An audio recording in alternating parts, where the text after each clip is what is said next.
নমস্কার।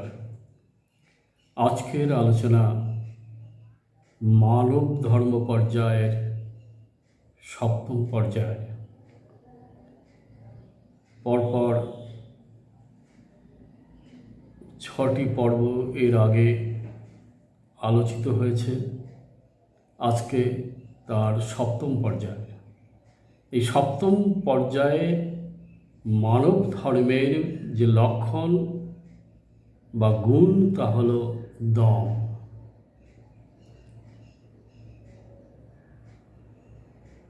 দম কথাটির দুরকম অর্থ হয়। দম শব্দে শ্বাস এবং দম শব্দে দমন, এই দুটি অর্থ পাওয়া যায়। দম শ্বাস যখন, অর্থাৎ ছোটোবেলায় সাঁতার শিখতে গিয়ে বাচ্চারা বলে থাকে, দেখি তো তোর কেমন দম, এক দমে কতক্ষণ জলের তলায় থাকতে পারিস। এখানে দম শব্দের অর্থ হলো শ্বাস। এক শ্বাসে দীর্ঘ সময় ধরে একটি বিশেষ কাজেই বা ধ্যানেই বা জপে বা যে কোনো কর্মে লেগে থাকার যে শক্তি, তাই এখানে দম শক্তি। সাধারণত চঞ্চল মন থাকলে বা মনের চঞ্চল অবস্থায় কোনো কাজে বা সাধন ভজনেও এক নাগাড়ে অনেকক্ষণ লেগে থাকা সম্ভব হয় না। অনেকেই বলে থাকেন, ধ্যানে বসলে 10 মিনিট 15 মিনিট পর আর বসা যায় না, উঠে পড়তে হয়। এই যে দম, অর্থাৎ এক দমে 1 ঘন্টা 2 ঘন্টা 5 ঘন্টা 10 ঘন্টা বসে থাকা, কিংবা কোনো কর্মনিষ্ঠা অর্থাৎ নিষ্ঠাযুক্ত হয়ে এক নাগাড়ে করে যাওয়া, কখনো পড়াশোনা, কখনো কর্ম, কখনো বা অন্য কিছু, এই সর্বক্ষেত্রে এক দমে অর্থাৎ এক শ্বাসে অর্থাৎ এক টানা সেই কর্মে নিযুক্ত থেকে সুন্দরভাবে সেই কর্মটি সুসম্পন্ন করার যে শক্তি, তাই হলো দম শক্তি। দম শক্তির আরেকটি সুন্দর অর্থ হলো দমন। কি দমন? ইন্দ্রিয় দমন বা মনকে দমন করা। জীবের যে ইন্দ্রিয়, এই ইন্দ্রিয়ের দুরকম ক্রিয়া। একটা হলো চরিতার্থের ক্রিয়া, আরেকটি হলো ইন্দ্রিয়গুলোর যথার্থ ক্রিয়া।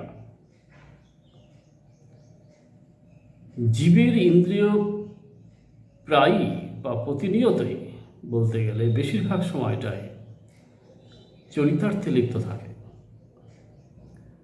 কোন একটি খাবার খেতে গিয়ে ভালো লাগলো, আরও খাওয়া চালিয়ে গেল।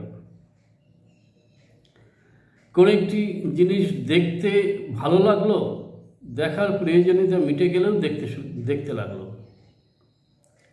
এইভাবে ইন্দ্রিয়গুলো, বা কোনো একটি শব্দ বা কথা কানে শোনার পর ভালো লাগলো, প্রয়োজন ফুরিয়ে গেলেও সেই শোনা চালিয়ে গেল। এগুলোকেই বলে ইন্দ্রিয় চরিতার্থতা। অর্থাৎ প্রয়োজনের অতিরিক্ত সময় ধরে কোনো বিষয়কে ভোগ করার যে নাম, তার নামই ইন্দ্রিয় চরিতার্থতা। তাহলে দেখা গেল ইন্দ্রিয়গুলোর দুরকম ক্রিয়া। একটা হলো ইন্দ্রিয় চরিতার্থ, অর্থাৎ প্রয়োজনের অতিরিক্ত সময় ধরে তা ভোগ করা। আরেকটি হলো যথার্থ ক্রিয়া, অর্থাৎ যতটুকু প্রয়োজন ততটুকু দর্শন কিংবা শ্রবণ কিংবা খাদ্য গ্রহণ কিংবা গন্ধগ্রহণ প্রভৃতি। এই যে একটা যথার্থ ক্রিয়া, আরেকটি চরিতার্থতা। এই চরিতার্থতা থেকে যথার্থ ক্রিয়ায় আনার যে নামই হলো সংযম বা দমন। অর্থাৎ যখন জীব চাইছে আরও খাবে, তখন সেখানে ক্লোজ করে দেওয়া, অর্থাৎ প্রয়োজনের খাওয়া হয়ে গেছে সেখানে ক্লোজ করে দেওয়া। কারোর সঙ্গে কথা হচ্ছে, কারোর সঙ্গে বা কোনো কথা শোনা হচ্ছে, যতটুকু শোনার প্রয়োজন সেই জায়গায় ক্লোজ করে দেওয়া, কাট করে দেওয়া, সেটাই হলো যথার্থ ক্রিয়া। আর যখনই প্রয়োজনের অতিরিক্ত সময় সেই বিষয়কে ভোগ করতে যাওয়াই হলো অপসংযমের ক্রিয়া, অর্থাৎ চরিতার্থতা।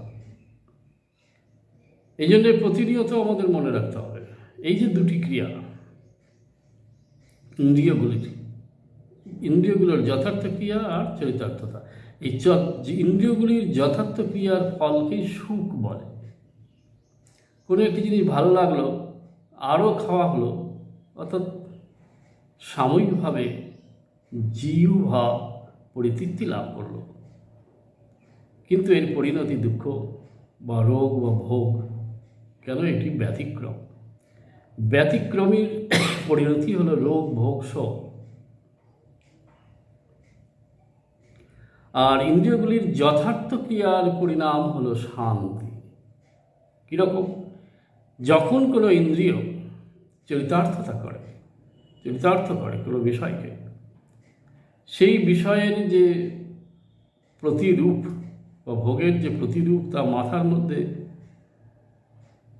চিত্রিত হয়ে যায়, এবং সেই চিত্র মাঝে মাঝে ক্রিয়মান হয়ে মনকে চঞ্চল করে তোলে, আবার নতুন করে পাওয়ার জন্য, নতুন করে ভোগের জন্য, যার ফলে মন হয়ে যায় চঞ্চল।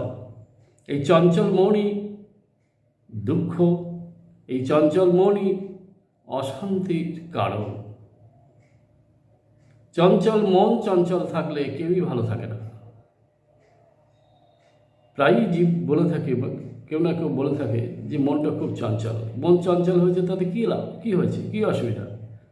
কেন? মন চঞ্চল হলে ভিতরে সুখ বা আনন্দ বা শান্তি অনুভূত হয় না।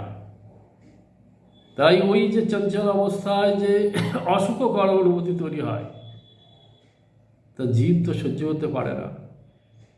জীব তার থেকে আরাম পায় না, সুখ লাভ করে না। তাই সেখান থেকে যত তাড়াতাড়ি সম্ভব বেরিয়ে আসার চেষ্টা করে। আর ইন্দ্রিয়গুলির যথার্থ ক্রিয়া যখন লাভ হয় বা যথার্থ ক্রিয়ার মধ্যে রাখা যায়, তখন এই যে অতিরিক্ত ক্রিয়ার জন্য যে চিত্তভূমিতে বা চিত্তে যে ছাপ তৈরি হয়েছিল, সেই ছাপ এখানে আর তৈরি হয় না। তাই মন চঞ্চল হওয়ার কোনো বিষয় খুঁজে পায় না, মন শান্ত থাকে। আর মন শান্ত থাকলেই সব শান্তি, আর মন অশান্ত হলে সবই অশান্তি। এই মন বড় দায়। তাই মহাপ্রভু একবার বলেছিলেন, গুরু কৃষ্ণ বৈষ্ণব তীরের কৃপা হলো, একের কৃপা বিটে জীব ছাড়ে খারে গেল। অর্থাৎ সেই মনের কৃপা পাওয়া যায় না, জীব সহজে পায় না। গুরু কৃপা করেছে, দীক্ষা নিয়েছে, কৃষ্ণ অর্থাৎ কৃষ্ণ নাম করে, তার কৃপাও পেয়েছে। বৈষ্ণবদের সঙ্গ করে, অর্থাৎ তার কৃপাও পেল, কিন্তু তবু মন আর তৈরি হয় না, সেই চরিতার্থতা থেকে বেরোতে চায় না, পারে না। তাই সমস্যা আর মেটে না, অশান্তি আর কাটে না। তাই মনের দমন বা ইন্দ্রিয়গুলির দমন একান্ত প্রয়োজন। এই মন এবং ইন্দ্রিয়কে যে দমন করতে পেরেছে, কোন শক্তি দিয়ে দমন করা যায়? সেই দম শক্তি দিয়ে। এটি হলো মানব ধর্মের বা মনুষ্যত্বের একটি বিশেষ গুণ।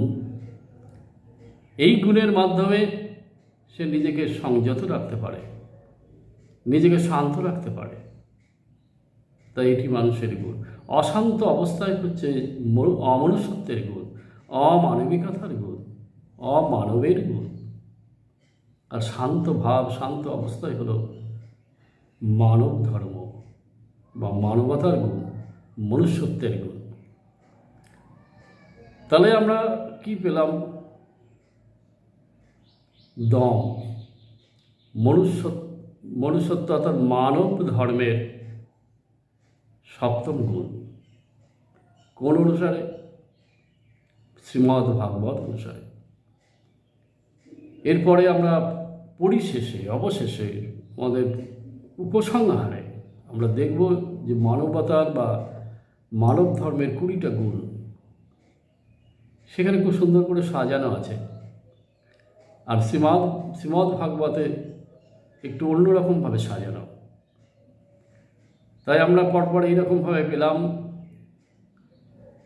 সত্য, দয়া, তপস্যা, শৌচ, সম, তিতিক্ষা, সম, তারপরে দম বা দমন শক্তি। এবার আমাদের মনে রাখতে হবে যে প্রতিনিয়ত আমরা যে এই মানব ধর্মের গুণগুলির কথা শুনছি, এই গুণগুলি শুধু শুনলেই হবে না, আমাদের ভিতরের এদের জাগরণ ঘটাতে হবে। এই গুণগুলির জাগরণ ঘটলেই আমাদের ভিতরে মনুষ্যত্ব বা মানবতার প্রকাশ হবে। আমরা একটা করে গুণ জাগবে, আর একটা করে ধাপ আমরা মানুষ হওয়ার দিকে এগিয়ে যাব। মানব ধর্মের পূর্ণ প্রকাশ হবে ধীরে ধীরে। এই মানব ধর্মের পূর্ণ প্রকাশই হলো সঠিক মানুষ হওয়া। তাই একটা কথা আছে, রূপেতে মানুষ তুমি কোনো মিথ্যা নাই, মনুষ্যত্ব আছে কতটুকু ভেবে দেখো তাই। শ্রী শ্রী মাধবের বাণী এটি আমাদের মনে রাখতে হবে যে এই মনুষ্যত্ব, এই মানব ধর্ম আমাদের মধ্যে কতটুকু আছে, কোন কোন ধর্ম আছে আর কোন কোন ধর্ম নেই। প্রতিনিয়ত এগুলো বিচার করে করে যে ধর্মগুলো নেই অর্থাৎ চাপা পড়ে আছে, প্রচ্ছন্ন হয়ে আছে কিংবা ঘুমিয়ে আছে, তাদের জাগরণ ঘটাতে হবে। এই একটা একটা করে গুণ আমাদের জাগরণ ঘটাতে হবে, তবে একদিন আমরা পূর্ণ মানুষ হতে পারব। তাছাড়া আমাদের জীবন বৃথা, আমাদের জীবন ব্যর্থ হয়ে যাবে। মানুষ হয়ে জন্ম নিয়ে মানুষ যদি না হওয়া যায় তাহলে জীবন ব্যর্থ। আগেই বলা হয়েছে, বর্তমান যে সময় চলছে, যে সারা পৃথিবীতে অরাজকতা, অশান্তির আগুন দাউ দাউ করে জ্বলছে, তার জন্য যে জল ঢালা দরকার সেই আগুনে, তা হলো এই মানবতা, তা হলো এই মানব ধর্ম। যেখানেই অশান্তি, যেখানেই আগুন, যেখানেই বিশৃঙ্খল অবস্থা পরিদর্শিত হয় বা লক্ষ্য করা যায়, তার কিছুই না অমনুষ্যত্বের প্রকাশ বিকাশ। জীবের ভিতরে যে অমনুষ্যত্ব রয়েছে তারই প্রকাশ বিকাশ হচ্ছে। হিংসা, বিদ্বেষ, ক্রোধ, এই সমস্ত গুণাবলী ষড়রিপু অষ্টপাশের মহাপ্রকাশ। না সাময়িক লাভের জন্য